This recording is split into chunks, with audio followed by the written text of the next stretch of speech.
Queridos, como eu disse, nosso intuito essa noite não é trazer informações teológicas sobre esse livro. Nós não vamos ver um panorama, o que estava acontecendo, por que essa carta foi escrita, em que contexto ela foi escrita, em que período ela foi escrita, a que pública foi escrita, enfim. Nós não estamos, nessa noite não é nosso propósito, não é nossa finalidade, mas nós vamos usar essa noite o livro de Neemias de uma forma alegórica, e fazemos aqui um paralelo sobre reavivamento, porque esses versículos que nós acabamos de ler, nós podemos concluir a princípio que Neemias, ele viu o cenário de Israel, o cenário religioso, o cenário político, o cenário social. Mas eu quero pegar esse cenário que Neemias viu no país de Israel, mais precisamente na cidade de Jerusalém, sim, e quero aplicar para a igreja. Eu quero entender, compreender essa noite nesse texto de uma forma alegórica, já aplicando para nós, irmãos, que Neemias estava vendo a situação da igreja daquela época, porque Neemias viu, irmão, o desprezo e a miséria a qual o povo estava vivendo. Eu quero levar isso para o sentido espiritual principalmente. Neemias viu pessoas que estavam mortas, fracos, desanimados e frios na fé. Neemias viu que os muros estavam quebrados, as portas estavam queimadas e o templo estava destruído.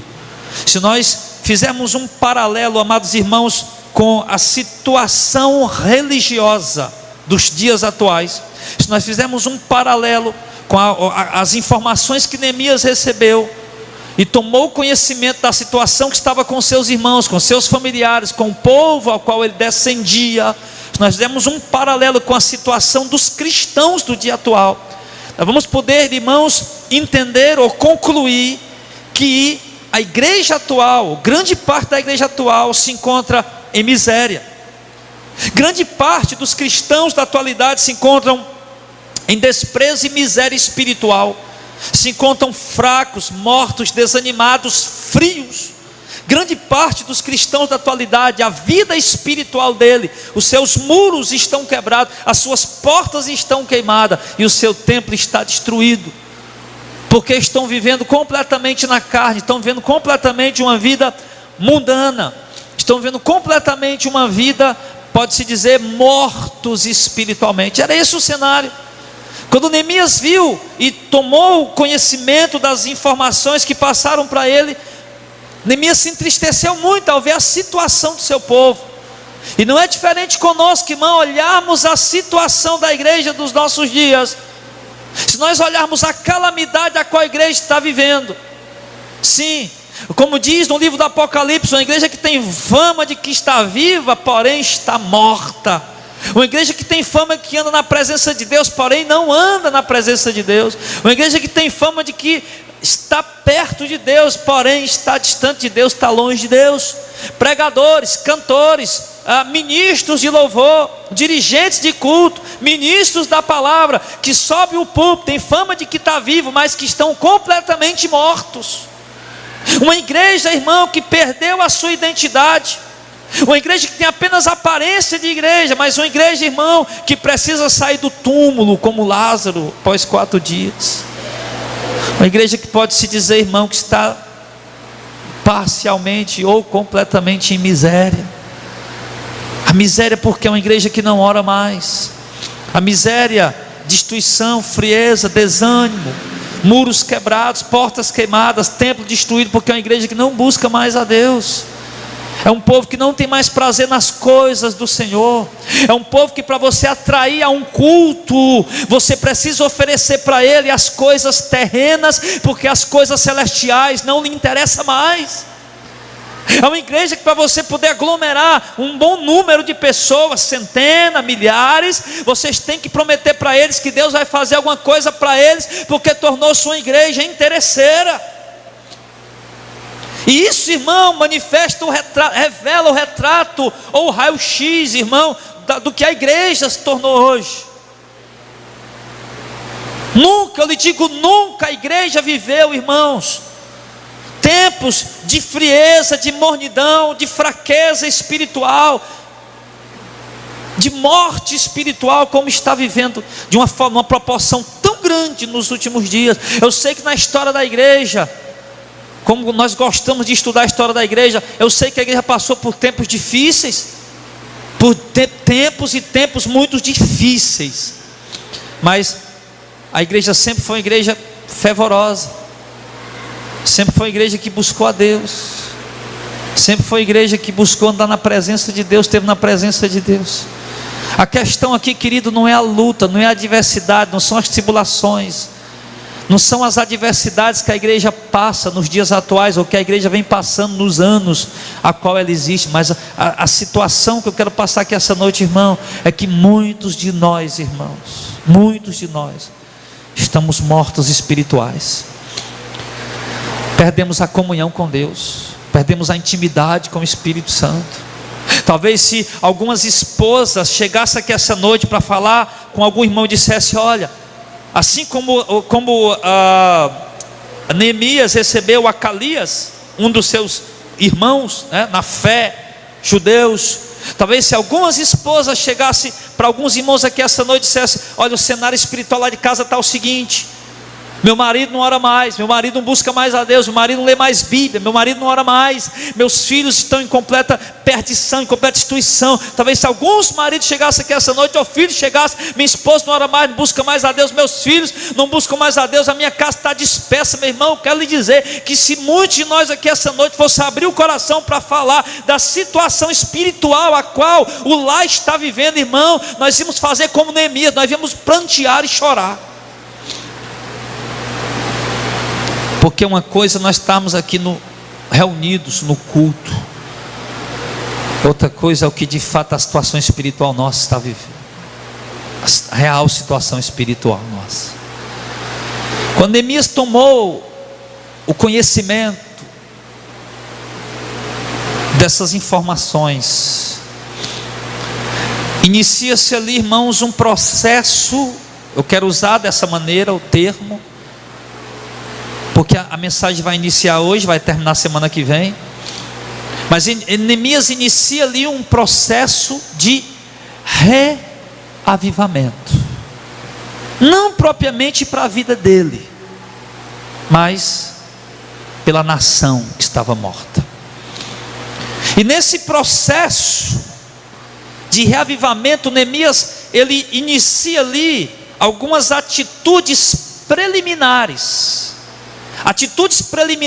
que precedem as ações intensas e contínuas do crente que quer buscar o reavivamento.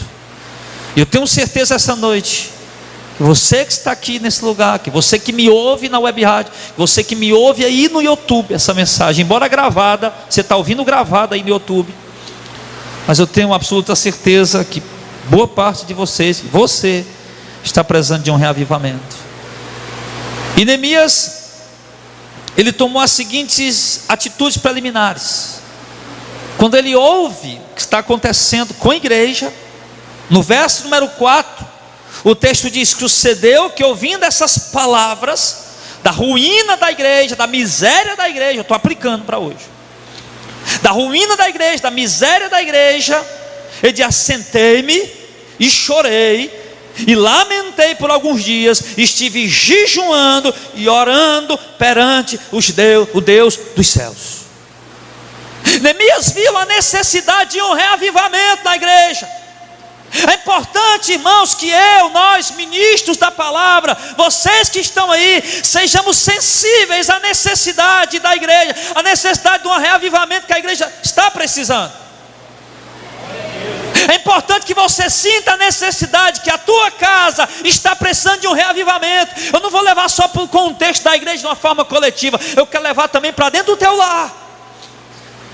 É preciso que você tenha essa sensibilidade e perceber que a tua casa precisa de um reavivamento.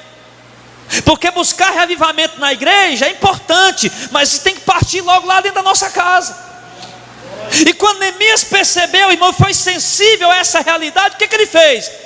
Ele começou, como eu disse, a tomar as atitudes preliminares, que foi o quê? chorar diante de Deus, silêncio. O choro de Neemias era: Senhor, restaura o teu povo, Senhor, restaura a tua obra, Senhor, restaura a tua cidade, restaura os teus muros, restaura o templo, restaura a tua igreja, Senhor. Era um choro de clamor, irmãos. Ele diz, irmão: eu sentei, chorei, lamentei e pranteei por alguns dias. Eu entendo que nós precisamos parte daqui, um reavivamento. Não é só eu chegar aqui, trazer uma palavra, voltar para casa e não fazer nada. Não é só você chegar aí, ouvir a palavra, entender o que tem que fazer, voltar para casa e não fazer nada. Temos que lamentar e chorar diante da situação espiritual a qual estamos vivendo. Amém, igreja? Pregando isso aqui, irmão, nesse momento eu me lembro de um jovem que marcou época, que marcou história, que foi missionário. Sim. E esse jovem, a Bíblia, aliás, a sua autobiografia fala do lamento, do choro, do pranto que ele tinha ao ver a situação da igreja. Eu me recordo agora do livro dos Heróis da Fé de Orlando Boyer. E lendo aquele livro, eu vejo cada personagem daquele livro.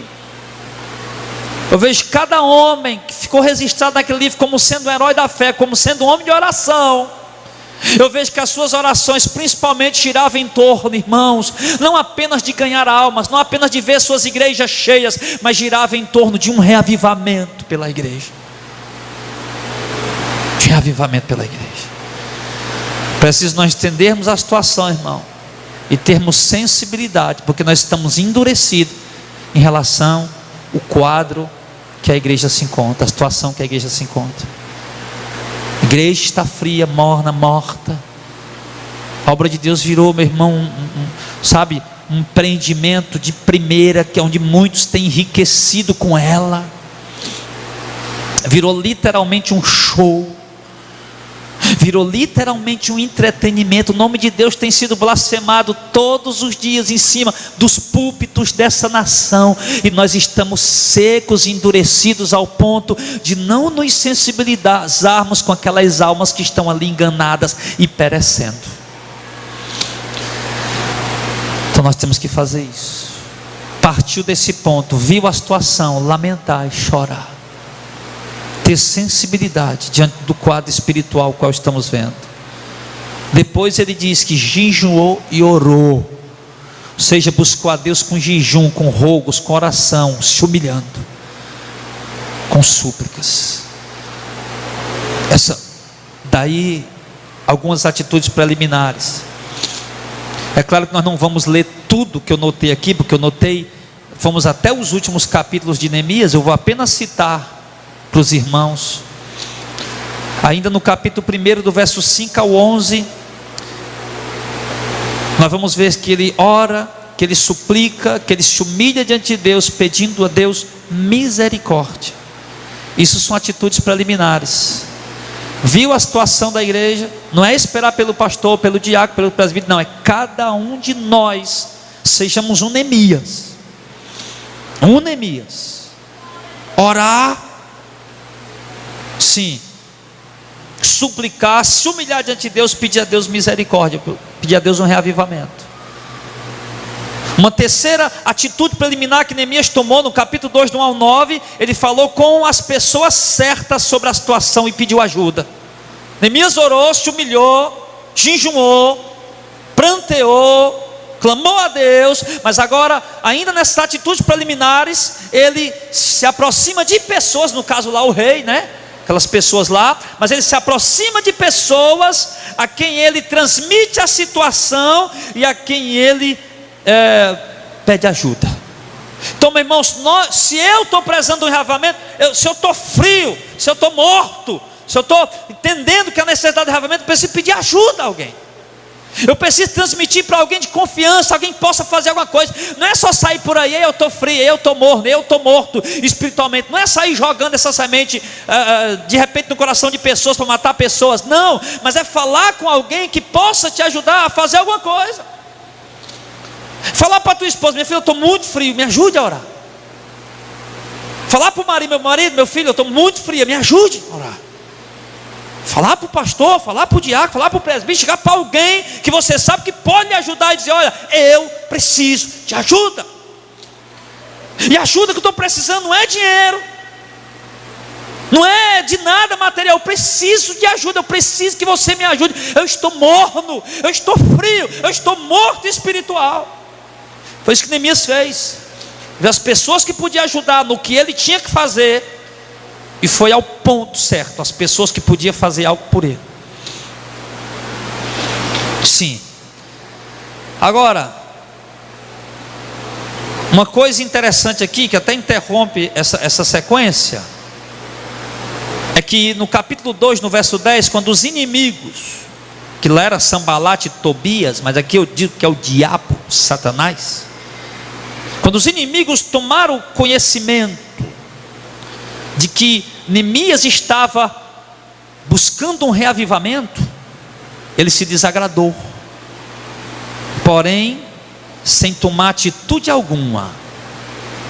Ou seja, quando o diabo vê que você está buscando se erguer, se levantar espiritualmente, ele vai ficar desagradado, mesmo que ele não faça nada na hora, mas ele já vai perceber e vai ver que você está começando a buscar, que você está entendendo a mornidão que você está vivendo, que você entende que você tem que viver, tem que ressuscitar, tem que buscar fervor. O diabo vai perceber isso, ele vai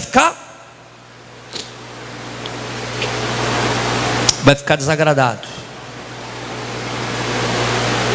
E preste muita atenção nisso, porque ao perceber, ao ver, ele vai ficar desagradado, embora ele não faça nada no momento, mas ele vai começar a se articular para agir nas horas certas, no momento certo, para tentar atrapalhar a tua busca pelo reavivamento pessoal. E o quinto ponto é que Neemias, no verso 11 lá do capítulo 2, ele vai até o local que deve ser restaurado, e aonde era? Jerusalém. Ele vai até o ponto. O que precisa ser restaurado? Jerusalém, os muros, o templo. Ele vai lá. Ou seja, o que precisa ser restaurado? A vida de oração? O que precisa ser restaurado? A minha prática da leitura bíblica diária? O que precisa ser restaurado? O meu envolvimento com a obra de Deus? Enfim, ele vai no ponto, ele vai ao local que precisa ser restaurado. Ao local que precisa ser restaurado.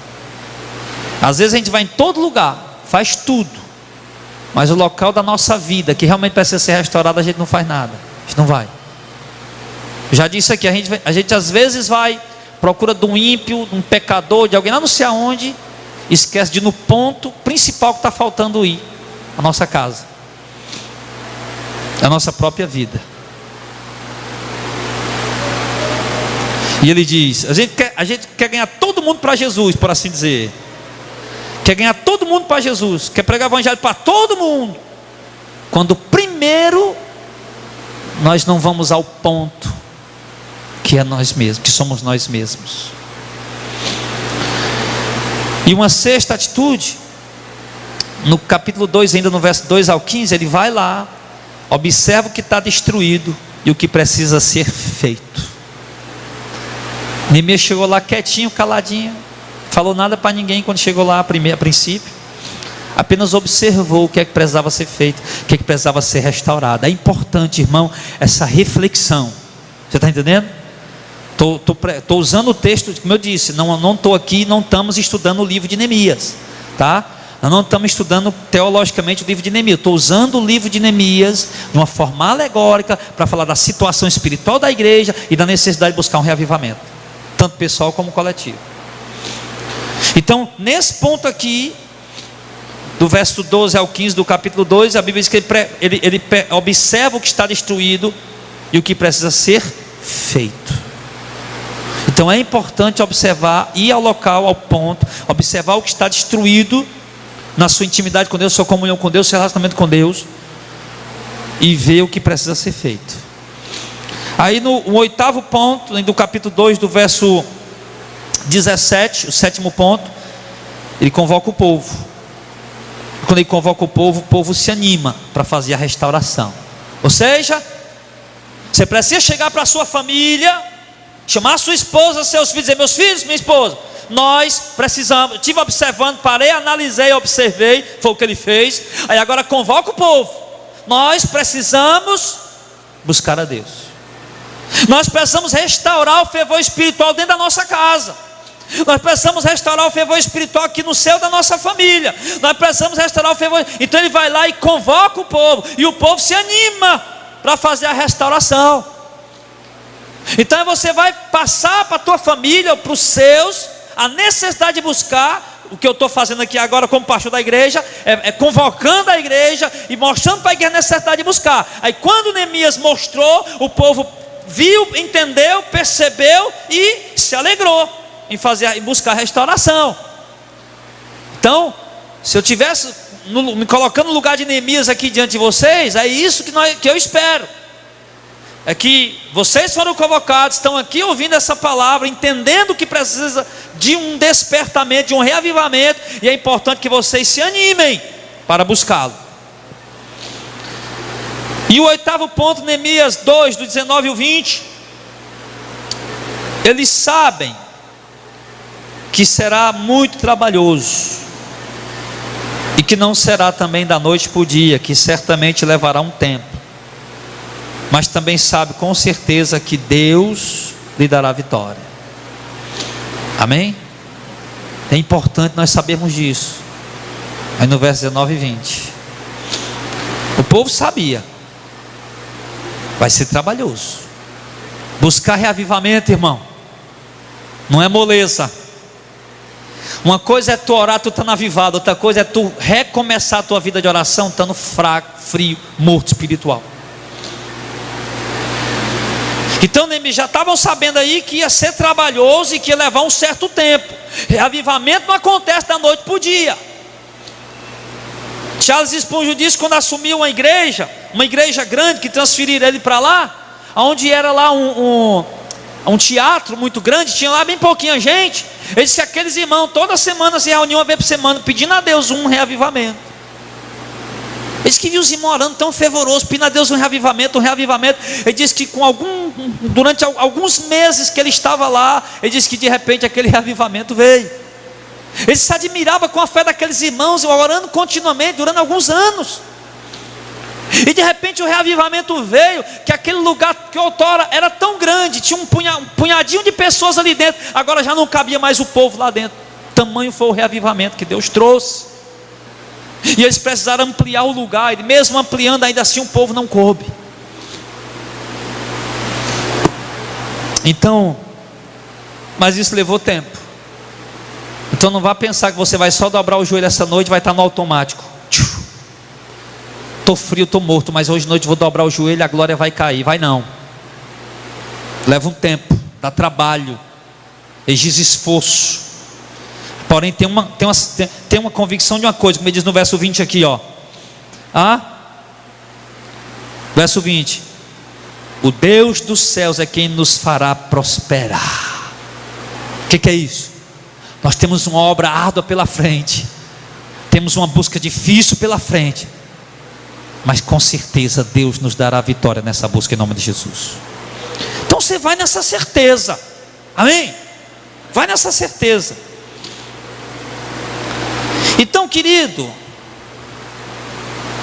a obra de reavivamento lá em Jerusalém, ela se iniciou ela se deu em duas coisas importantíssimas para serem restauradas. Preste bem atenção nisso. Haviam pelo menos duas coisas fundamentais que Neemias entendia que precisava ser restaurado. A primeira delas eram os muros da cidade. É o que está em volta, que serve de proteção à nossa vida espiritual. Sim, podemos dizer que os muros são a nossa vigilância, nossas renúncias, o nosso trabalho na obra do Senhor, a nossa vida devocional, a nossa participação ativa nos cultos, nosso envolvimento com a obra e etc.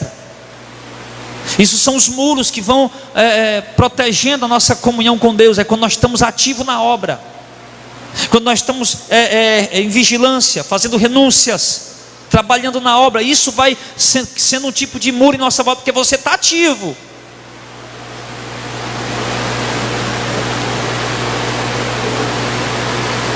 E o outro elemento fundamental que precisava ser restaurado depois do muro, o que era? O templo. O templo que eu coloquei aqui, que é de fato a nossa vida espiritual, a nossa comunhão com Deus. Vós sois o templo de Deus, como disse em Coríntios. Então, o templo é a nossa vida espiritual, é a nossa comunhão com Deus, é o fogo do Espírito Santo aceso em nossa vida, é a vida de santidade, a obediência, é o fervor espiritual que emana dentro de nós, como lembrou o diácono Auricé, porque nós somos o templo de Deus. Então, duas coisas, irmãos, são necessárias, é necessário restaurar dois elementos na nossa vida, para que possamos ter um reavivamento espiritual. Primeiro são os muros, o segundo é o templo. Sim.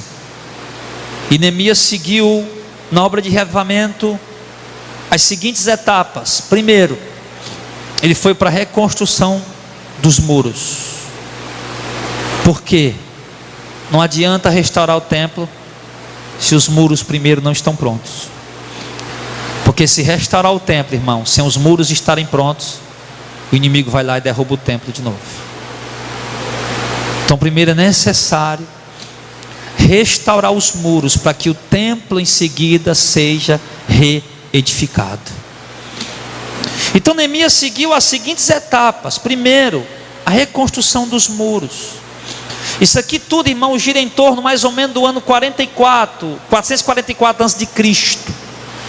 Isso aqui é a terceira leva, que o povo estava voltando para a cidade de Jerusalém, para a nação de Israel. Sabemos que nem todos voltaram, muitos se espalharam por muitas partes do mundo, tá?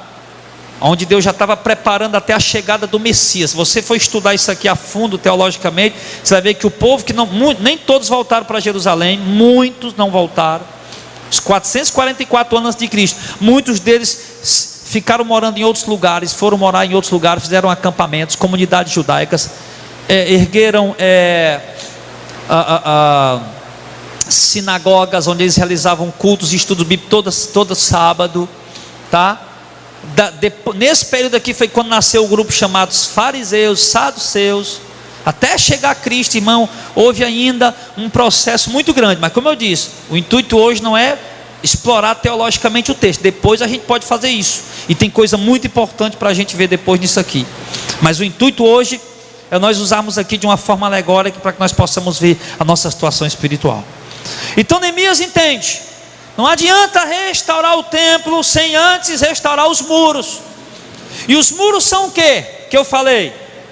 É o muro que serve de proteção, que está em nossa volta, é a nossa vigilância, são as nossas renúncias, para que eu possa restaurar a intimidade com Deus, o templo, a comunhão com o Espírito Santo, o fervor espiritual, o fogo do Espírito Santo aceso na minha vida, a vida de santidade. Primeiro eu preciso me tornar vigilante, fazer renúncias. Sim, trabalhar na obra do Senhor, ter uma vida devocional, uma vida de oração, leitura bíblica diária, participação ativa nos cultos e na obra do Senhor. Isso é reconstruir os muros. Porque partindo daí, irmão, você já parte também do princípio para reconstruir o templo. Mas primeiro os muros. E tudo isso que renúncia, como eu falei, vigilância, trabalho na obra do Senhor, irmão, vida devocional, oração, leitura bíblica, participação ativa na obra de Deus, nos cultos e tudo mais, tudo isso vai requerer esforço da sua parte. Sim. E já que você está frio, isso a princípio vai ser pesado. Porque um crente, quando está fervoroso, avivado, tudo para ele fazer na obra de Deus, ele faz com fervor, com alegria, com gozo. Mas no caso aqui, tudo que ele vai fazer na obra de Deus se torna um fardo, um peso. Então você precisa entender isso. É preciso entender isso. Eu acho que um grande erro da liderança hoje é falar que não querer passar para a igreja, nós somos super heróis, super crentes. De repente o irmão está ali meio frio, está tentando orar, não está conseguindo encontrar Deus em oração, aí já se desvia, porque ele não aprendeu que tem momentos difíceis na caminhada. Então já estou lhe avisando, filho, precisa buscar um avivamento? Precisa. Precisa reconstruir os muros para depois reconstruir o templo e vir a plenitude daquele fervor espiritual? Precisa, irmão, mas entenda, já que você está frio, e isso vai ser pesado a princípio para você, vai dar trabalho para você. Por quê? Porque sua alma está fartiosa das coisas de Deus, sua alma está fartiosa de oração, está fartiosa de leitura bíblica, você não tem prazer de pegar, de ler, de buscar, de culto, de igreja, da obra de Deus, você está fartiosa, então vai ser pesado a princípio. Porém, com a sua inteligência e o entendimento da palavra, você sabe que é necessário. Sim.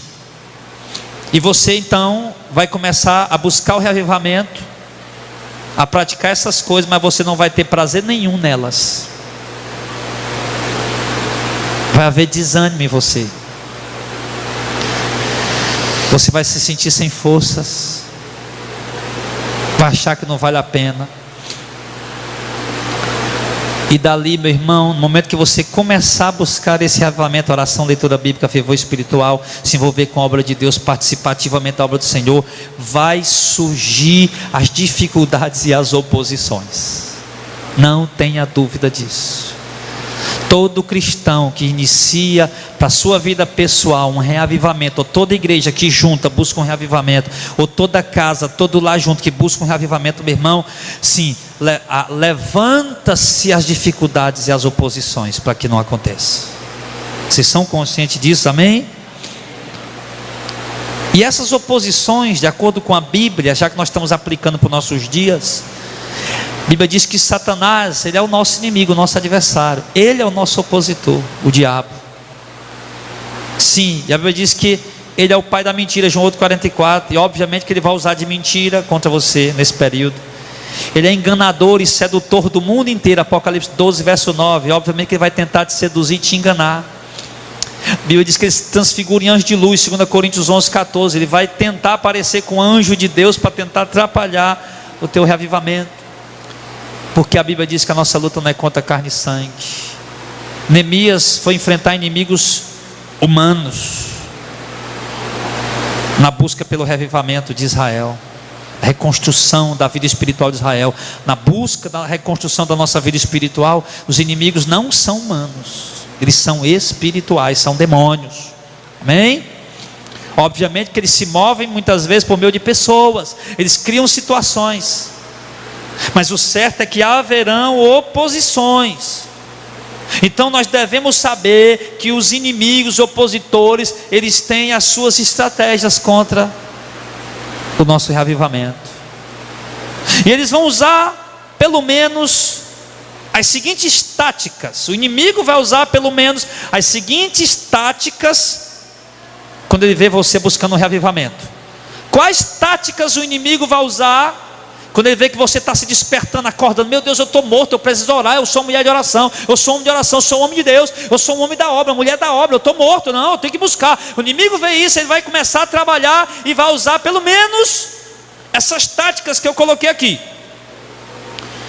Aí no capítulo 5 de Neemias, do verso 1 ao 19, é lógico que nós não vamos ler, ele vai usar os próprios irmãos que vão se opor uns aos outros e oprimir os mais fracos. Olha aí, quando Neemias estava lá, trabalhando para reconstruir os templos, os irmãos de posse estavam oprimindo os irmãos que não tinham posse.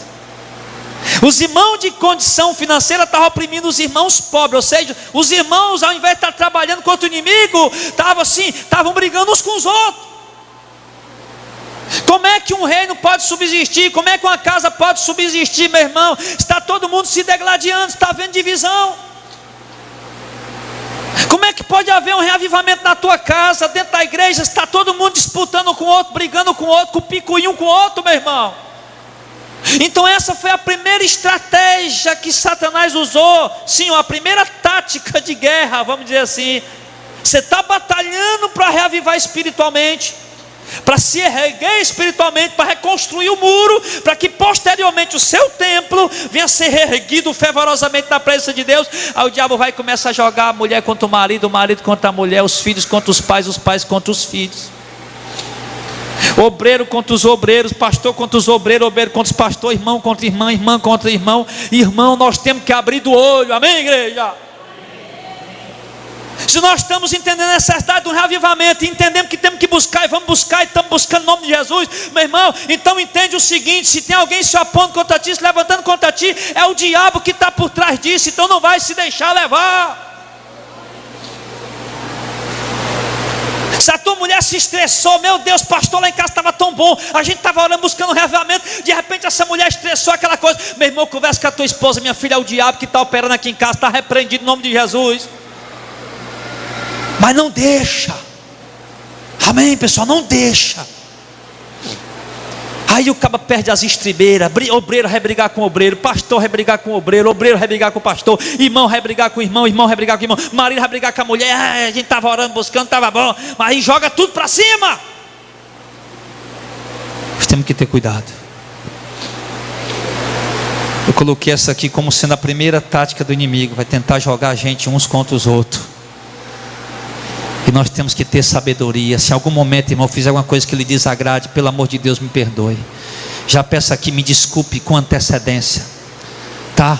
Ignore, não leve em consideração, releva. Por quê? Porque de repente eu posso estar sendo um canal da carne, ou mesmo do diabo, para tentar destruir a tua busca que você está fazendo para Deus, teu próprio pastor, ou então vice-versa. E nós temos que ter cuidado, porque às vezes a gente se magoa com coisas poucas, porque às vezes a gente se fere com coisas poucas. Eu estava assistindo um episódiozinho de um seriado com Delzinho hoje, na hora do almoço. Eu falei: ó Delzinho, ele absorveu tudo que disseram para ele. Botei lá no YouTube, encontrei esse seriado que a gente gosta de assistir, vi esse episódio, eu disse: vamos assistir isso aqui, 20 minutos enquanto a gente almoça. Aí o pessoal, todo mundo falando para ele a mesma coisa, sem combinar, e absorvendo tudo. De repente o cara que estava tão bem, tão animado, está se sentindo a pior pessoa do mundo.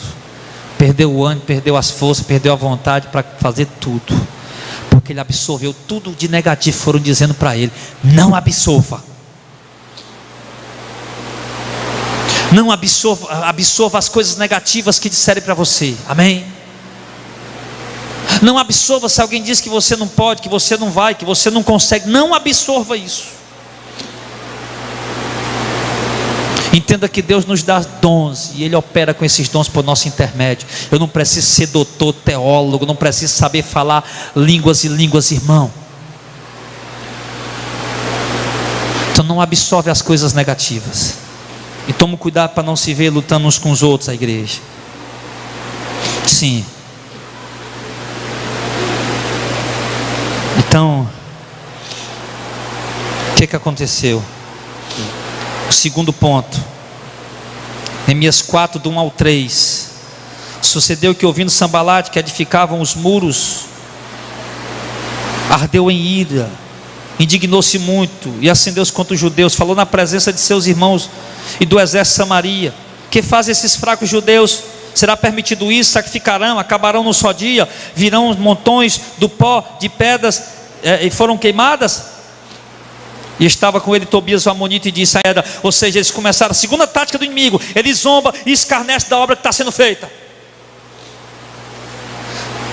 Preste atenção. Você começou a busca pelo reavivamento, a reconstruir os muros. O inimigo agora começa a bombardear. Primeiro joga uns contra os outros para tentar desanimar você. Vou mais fazer não, que essa mulher é ruim demais. Vou mais buscar Deus não, que esse homem é ruim demais. Vou mais buscar Deus não, que meus pais são ruins demais. Não para. Não vou mais buscar Deus não, que esses obreiros não merecem, que esse pastor não merece, que esse irmão não merece. Não para. Segundo, eles vão zombar, eles vão escarnecer, eles vão desprezar o que você está fazendo. Quantas vezes eu tive que ouvir alguém dizer: esse pastorzinho aí, eu boto ele no bolso. Eu tive que ouvir gente, um pastor Zé lembrou outro dia, eu tive que ouvir gente dizer na rádio: mangar das minhas roupas que eu uso, que são simples, do carro que eu andava, que nem meu era, que eu não tenho um carro ainda, do carro que eu andava, que era um carro simples, o carro da igreja. Eu tive que ouvir gente, irmão, desprezar, zombar. Eu confesso, irmão, eu me senti arrasado naquele momento.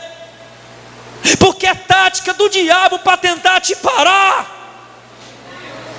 Eu me lembro um dia que nós estávamos lá no circo de oração, irmão, e eu vinha buscando a Deus tão fervorosamente durante tantos dias. E eu estava simplesmente lá, e simplesmente veio uma seta do diabo e dizia: está orando por quê? Está buscando por quê? Está fazendo o quê? Não está acontecendo nada.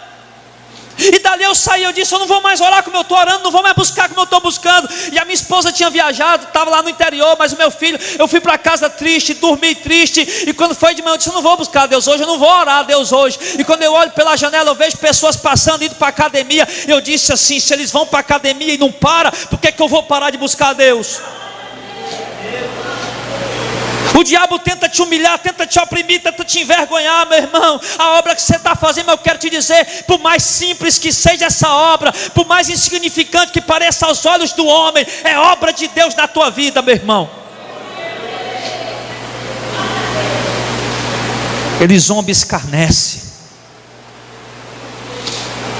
Terceira tática que o inimigo usa, capítulo 6, do verso 1 ao 4.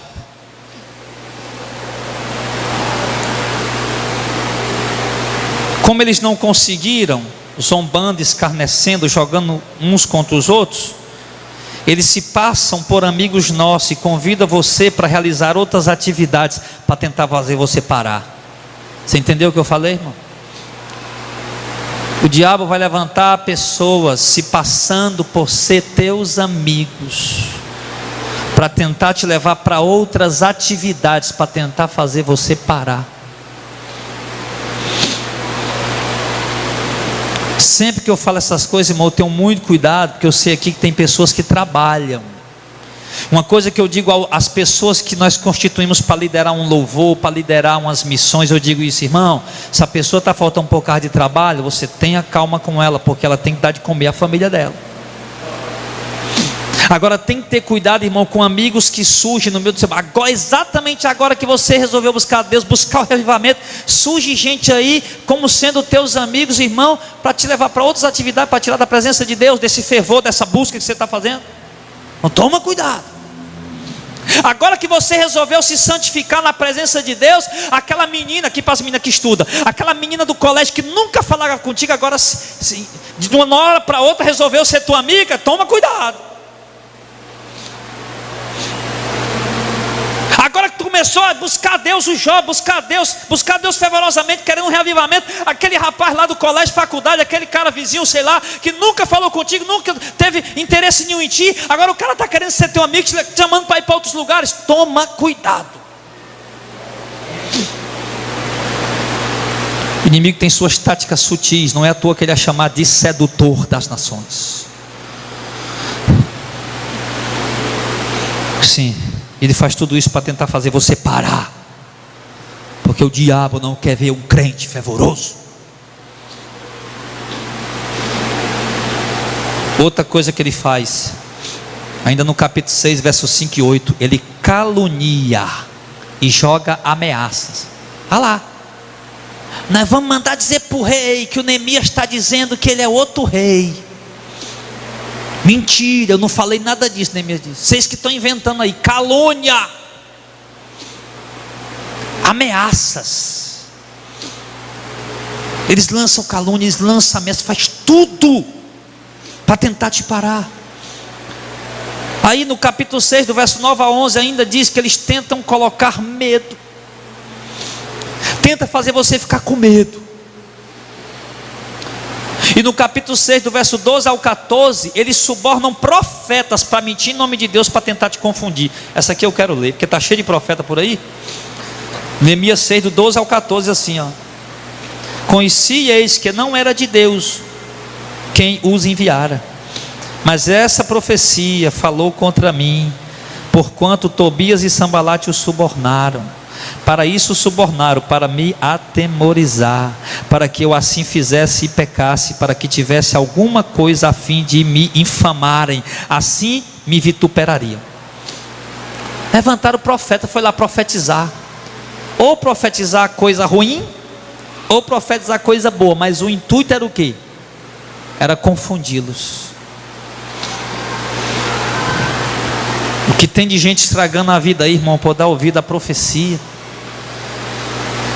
Uma irmã falou para mim ontem numa mensagem: pastor, eu fico no chinelo porque eu não sou batizada com o Espírito Santo. Eu perguntei: minha irmã, a senhora está equivocada, porque a evidência do batismo do Espírito Santo não é línguas estranhas. A evidência do batismo do Espírito Santo é o novo nascimento, é uma vida transformada, é os frutos do Espírito na vida do crente. Não venha me dizer que você não fala língua, que você não é batizado com o Espírito, não, porque você é. Ao passo que tem muitos que falam línguas estranhas, e é estranha mesmo, né? Que nem o Espírito Santo tem. Por quê? Porque não tem transformação, não tem novo nascimento, não tem fruto do Espírito. Então, eles tentam subornar profetas para mentir em nome de Deus, para tentar confundir você. Lembra daquele profeta? Eu preguei essa mensagem um tempão atrás. Cuidado com o profeta velho. Vê se coloca lá. Jardel Fernandes, cuidado com o profeta velho. Deus deu ordem, o profetinha novo. Se eu não me engano, ele foi para onde? Lá em Belém profetizar, né? Belém? Isso aí. Chega lá e profetiza. Aí o pessoal: o profeta, como pão bebe água. Não. Deus disse para me entregar o profeta e eu voltar pelo mesmo caminho que eu vim. Aí o profeta velho que morava lá não era mais usado por Deus, né? Aí ficou com inveja. Aí foi lá, chegou para o profeta novo e disse: eu sou profeta igual a ti. E Deus falou para mim para tu ir lá para casa comer pão, beber água, depois tu volta aí, rapaz. Então se é profeta está falando, eu vou. E o cara foi. Quando ele está comendo, como Deus não tem duas palavras, aí sim Deus usa o profeta velho invejoso e diz: assim diz o Senhor, porque ele me desobedecesse, não vai voltar para casa, o leão vai te comer. Ele foi embora, o leão comeu, matou ele, aliás, né? O leão vai te matar, vai morrer. Morreu. Porque foi parar para dar ouvido. Meu irmão, se Deus já te disse uma coisa, Deus já falou e acabou. Mesmo que seja um profeta com esse que eu te digo, assim diz o Senhor, não dê ouvido. Se Deus já falou, está falado. Lembra de Balaão? Balaque mandou dinheiro, mandou presente. E Balaão: peraí, eu vou. Se Deus disser que eu vou, eu vou. Se Deus disser que eu não vou, eu vou. Eu não vou, né? Porque todo crente é assim: se Deus mandar, eu faço. Não mandar, eu não faço. Dando uma de super crente. Aí foi lá, orou a Deus, e Deus disse: vá não, Balaão, vá com esses homens não. Ele disse: eu não vou não. Deus disse para mim: eu não vou não, vamos embora. Foram embora. Quando eles voltam de novo com mais dinheiro, com mais presente, o Balaão vai dizer: rapaz, Deus já disse para mim não ir, acabou a história, vamos embora. Não, ele vai orar de novo: Senhor, e aí, Senhor, vou ou não vou? E Deus sabia o coração dele: tu está querendo ir pelo dinheiro que eles vão te dar. Aí Deus disse: vai, Balaão, vai. Não é não assim? Vai, pode ir, Balaão, vai. A gente até acha ali meio contradizente o texto, né, Diaco? Deus: vai, Balaão, pode ir. Quando o Balaão vai no meio do caminho, a jumenta fica para um lado, para o outro, esfrega a perna dele. Ele começa a espancar a jumenta e um anjo aparece com a espada na mão e diz: Balaão, não vou te matar. Misericórdia da jumenta, não é nem de tu. Deus falou, irmão. Mesmo que venha profeta, mesmo que venha apóstolo, mesmo que venha alguém, não cuspindo fogo, que Deus falou, está falado. E principalmente o que Deus diz através da palavra escrita, que não pode ser mudada. Pastor, porque eu já me divorciei uma vez, 2 vezes e 3 vezes, mas agora eu quero casar de novo. E ali eu fui no culto e veio uma revelação, a profecia, que lá está a minha varoa. Não vai nessa não, porque a Bíblia já está dizendo que não é para casar.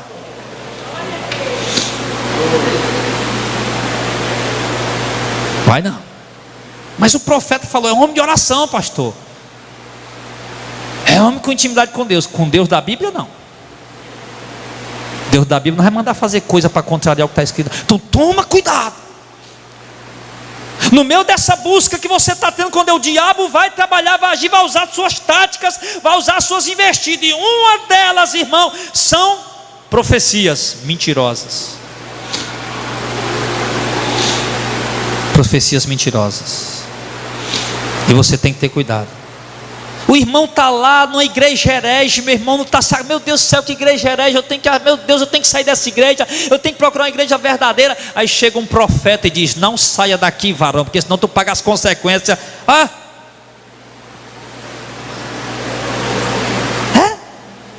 Não é assim que acontece? Mas pastor, não sabe. Isso aconteceu há muitos anos atrás. Um casal de irmão que hoje, inclusive, até obreiro aqui da igreja, graças a Deus, tão firme, graças a Deus. Mas pastor, nós estávamos na vigília, a mulher não sabia nada, não conhecia nada, e nós estávamos lá no meio das heresias para sair, e ela disse que não era para sair. Eu digo: meu irmão, não era Deus. Deus não quer seu povo no meio das heresias. Se o profeta está falando, é tática do diabo, é profeta subornado pelo inferno, por Satanás. Com tudo isso, irmão, vamos avançar. Com tudo isso, Neemias e o povo continuaram trabalhando, com todas essas investidas. Olha que coisa tremenda. O bombardeio veio, ameaça, tentou botar medo, falsa profecia, calúnia e tudo mais. E com tudo isso, Neemias e o povo continuaram trabalhando, porém com cautela e com vigilância, e usando também algumas táticas de precaução contra o inimigo. Sabe por que é que muitos caem? Porque o diabo vai e fala: vou te destruir. Você diz: vai nada, Satanás, eu te pego pelo chifre. Para começar, o diabo não tem chifre, e eu vou lhe dizer que você não pega ele pelo chifre, não. O apóstolo Paulo diz: nós não devemos subestimar os ardis do nosso inimigo. Não devemos.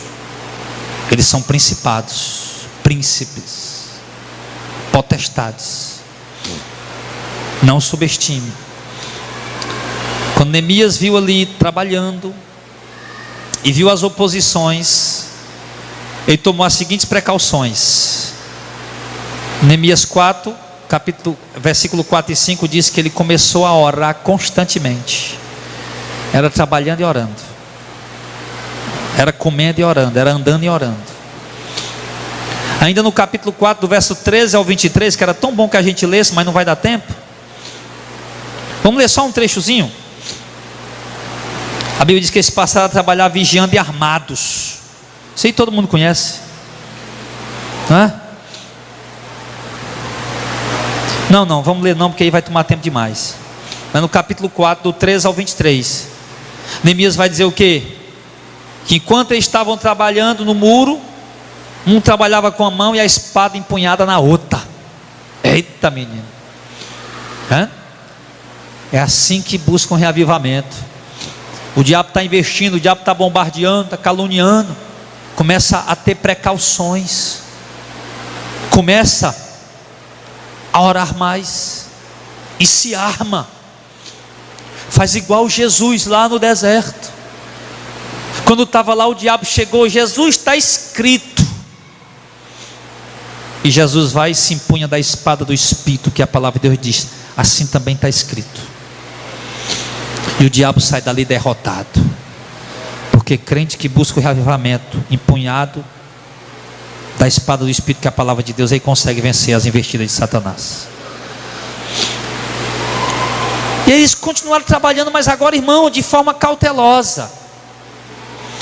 Tem crente, irmão, que acha que é super espiritual, que nunca vai desviar, que nunca vai pecar. Uma vez, eu nunca me esqueço desse exemplo, um pastor já velho, com mais de 60 anos de idade, chegou para outro pastor mais velho também, com mais de 60 anos de idade. Inclusive esse outro pastor que me contou, que era meu amigo, e ele disse para mim: o pastor fulano tal, disse o nome disso à igreja, chegou aqui um dia sentado aqui e disse para mim: olha, fulaninho, nós não tem mais perigo de nós cair com negócio de mulher não, né? Estamos velho. Ele disse: não brinco, com poucos dias o homem caiu em adultério. Não podemos subestimar, meu irmão. Tomar precauções, amém? Ser cautelosos contra o nosso inimigo, porque ele vai bombardear, ele vai armar ciladas, ele vai armar situações, ele vai estar ali à espreita. O diabo, nosso adversário, anda ao nosso derredor, rugindo como um leão, buscando alguém para tragar. E esse alguém é você. Então está buscando reavivamento, está tentando se erguer espiritualmente, o bombardeio está lá do inferno. Você tem que ter precauções. Ora, empunha da espada, esteja vigilante. Não dá moleza, porque o inimigo vai bombardear. Usa da espada do Espírito para afugentar ele. Tiago diz: resistir ao diabo e ele fugirá de vós. Resiste o diabo. E a gente resiste o diabo é permanecendo na presença de Deus. Aí o que é que acontece? De acordo com Neemias capítulo 6, verso 15, com toda luta, toda dificuldade, a Bíblia diz que eles concluem a reconstrução dos muros em 52 dias. Foi da noite para o dia? Foi não. Teve trabalho? Teve. Teve cansaço, sim ou não? Teve. Fadiga, choro, angústias, às vezes a dúvida: será que eu vou conseguir? Será que não vai? Mas eles lá lutando. O diabo bombardeava, colocava dúvida: esse muro aí vai cair com a raposa, esse muro vai servir para nada. E o diabo bombardeando, e ali às vezes vinha aquela coisa, e eles estavam lá. O importante é você não parar de buscar. Pode vir o que vier, o segredo é esse: não para de buscar, não para de ser fiel, não para de servir, não para de andar nos caminhos do Senhor, não para.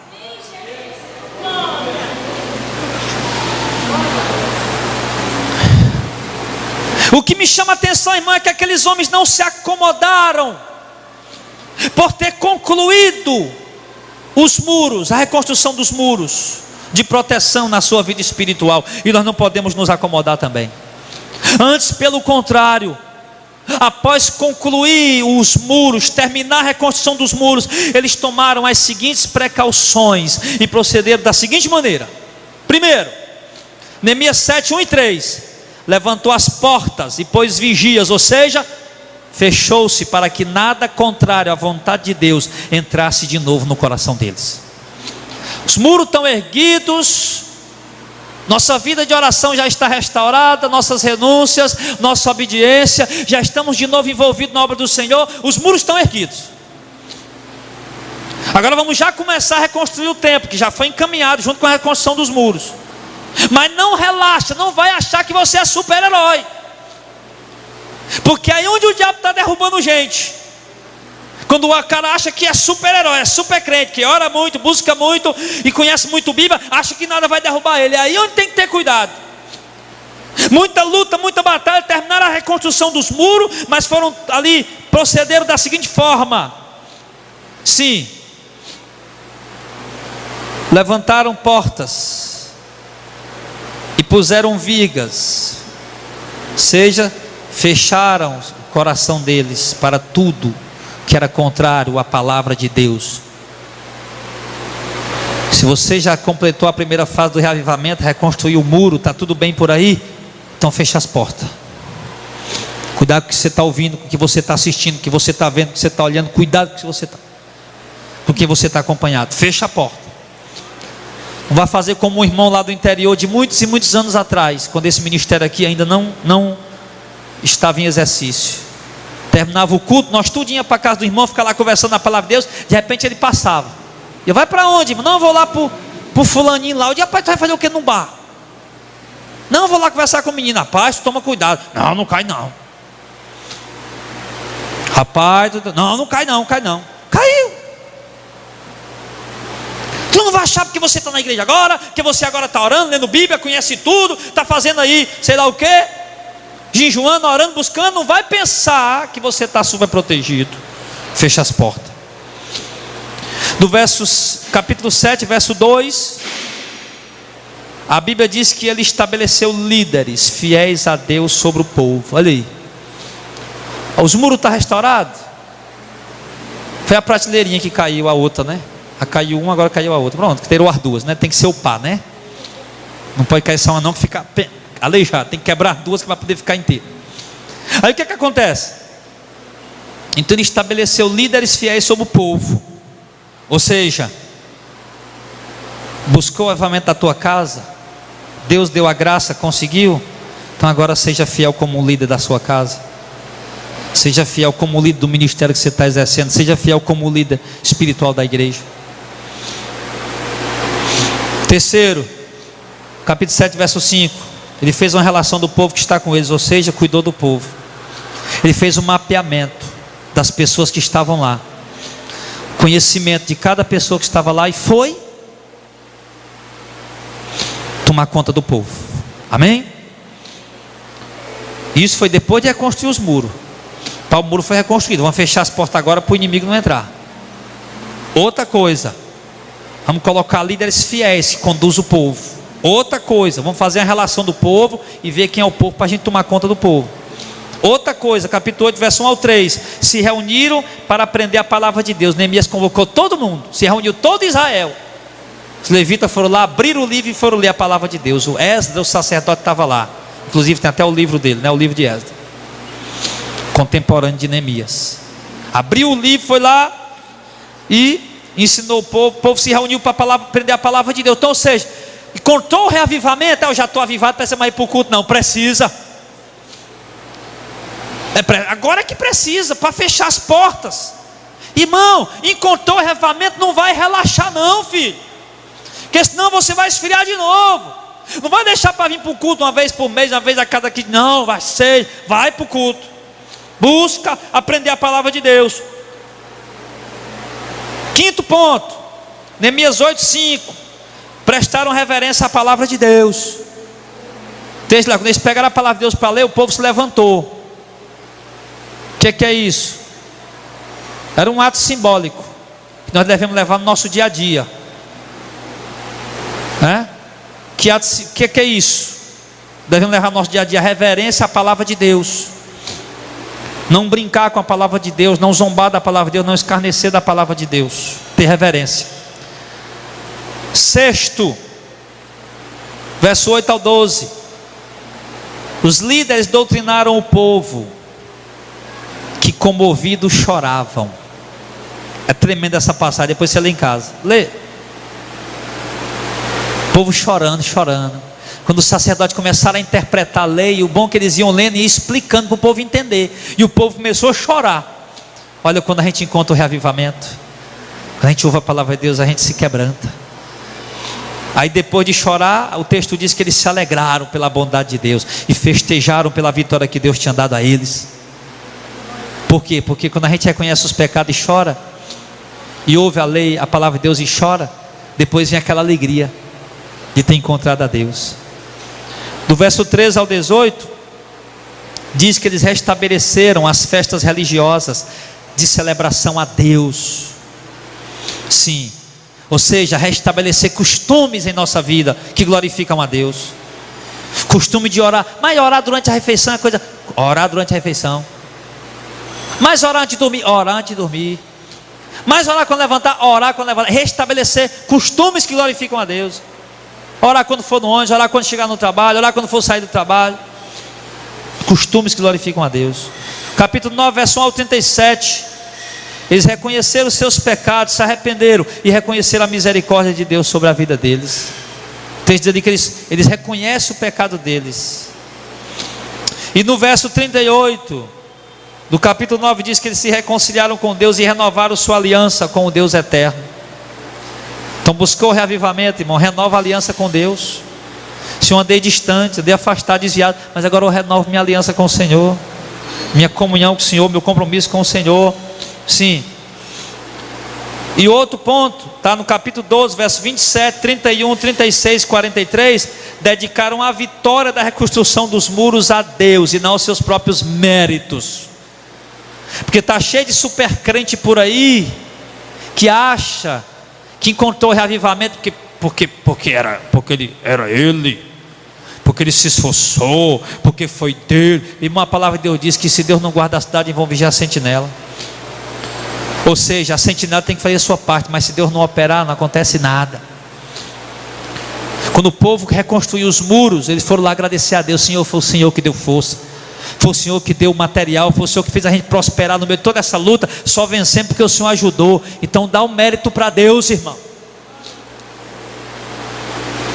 Tem um monte de pregador arrogante que acha que prega muito porque sabe muito. Aí uma hora dessa Deus abate ele, Deus humilha e mostra que ele não sabe de nada. Porque tem que dar a Deus a glória, tem que dar a Deus a honra, o louvor do que temos. Amém, igreja? E outro ponto, capítulo 13, do verso 1 ao 3, a Bíblia diz que depois de terem se reavivado, reconstruído os muros, eles removeram das suas vidas tudo que não agrada a Deus. Tudo que era impuro, tudo que era imundo, eles tiraram tudo e jogaram fora.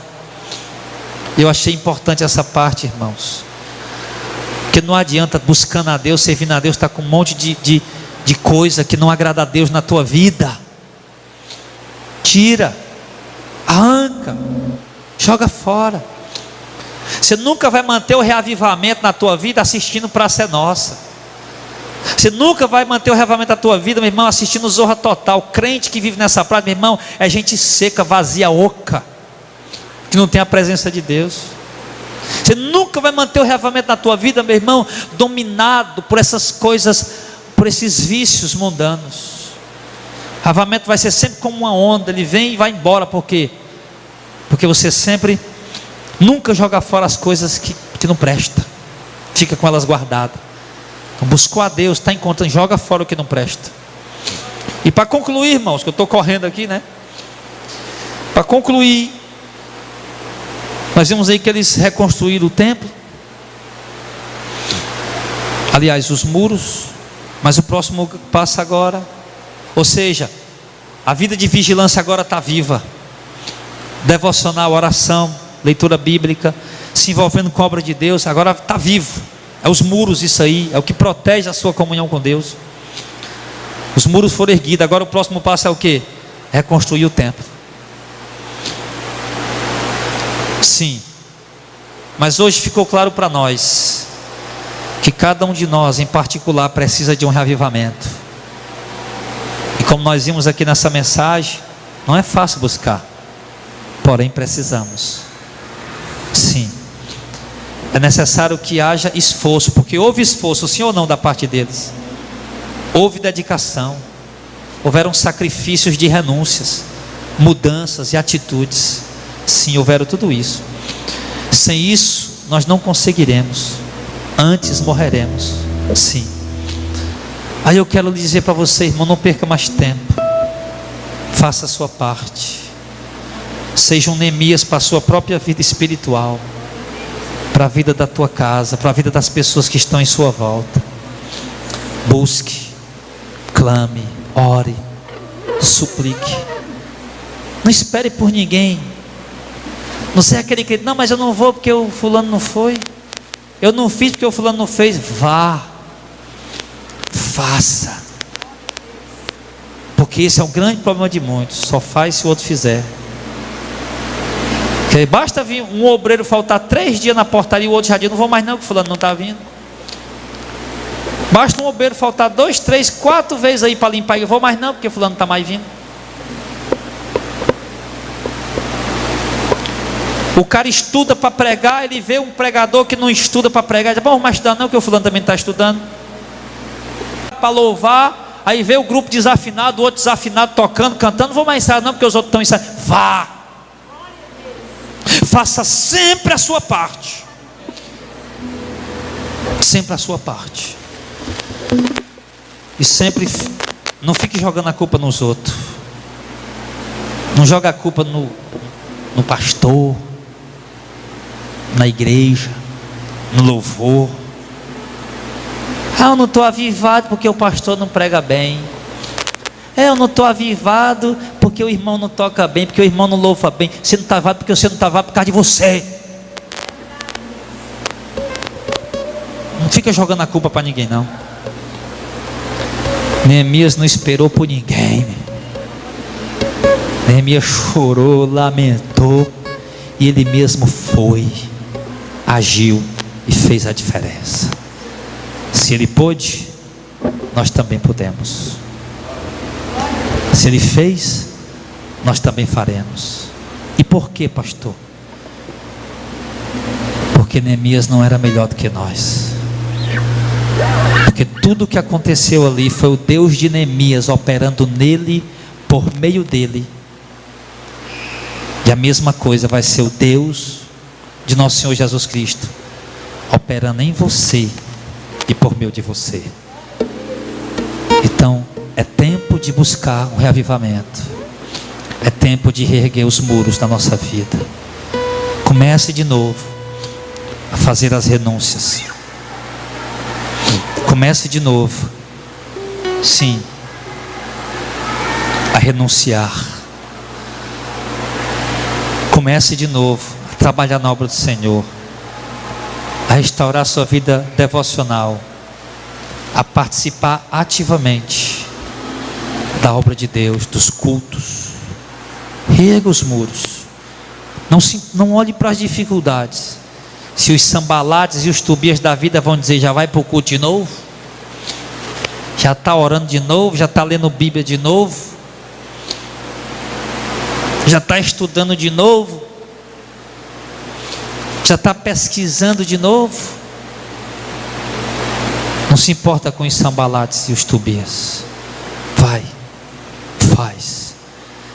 52 dias, irmão, de exaustão, trabalhando, buscando um reavivamento. Pode ser que dure menos, pode ser que dure mais, mas o segredo qual é? Não desistir. Porque vai chegar a hora que você vai olhar e vai dizer: ufa, até que enfim os muros foram erguidos, até que enfim eu estou de novo na presença de Deus. Vamos ficar de pé em nome do Senhor.